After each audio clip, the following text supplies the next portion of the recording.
তোমার তোমার কি হয়েছে?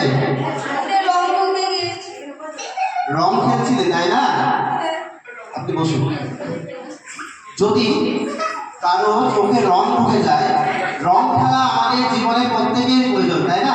রাধাকৃষ্ণের যে লীলা দেখিয়ে গেছেন রং খেলা, সেই রং খেলা আমাদের প্রত্যেকেরই খুব জীবনে রঙের খুব প্রয়োজন। কিন্তু রং খেলাবো আমরা একটু সতর্কের সঙ্গে। রঙে খুব বিষাক্ত জিনিস থাকে, সেটা কি বলতো? সিলিকা। সিলিকা আর কাঁচ, এই দুটোর সংমিশ্রণে আবির তৈরি করা হয়। এই আবিরটি এই বাচ্চাটি চোখে গেছে, আমি চোখটা একটু দেখে দিচ্ছি।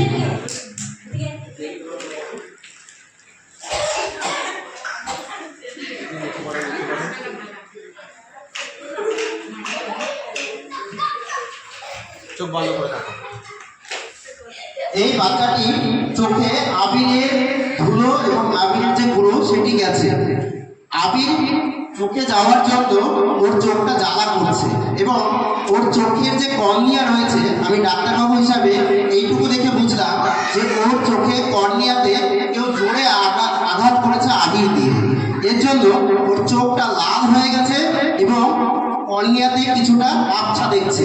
যদি এরকম হয় বা কারো যদি অ্যালার্জি থাকে, তাহলে তাকে কিন্তু রং খেলা তার যাবে না। যদি তার অ্যালার্জি কারো থাকে, তাহলে কখনো তুমি রং খেলবে না।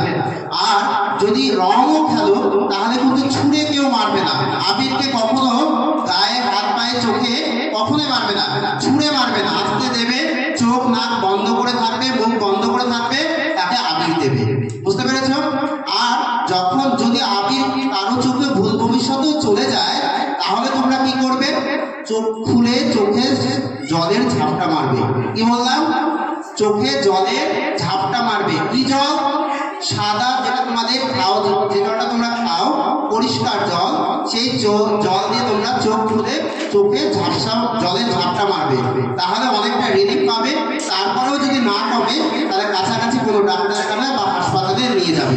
দেরি করলে কিন্তু চোখের ক্ষতি হয়ে যেতে পারে এবং চোখ বন্ধ হয়ে যেতে পারে।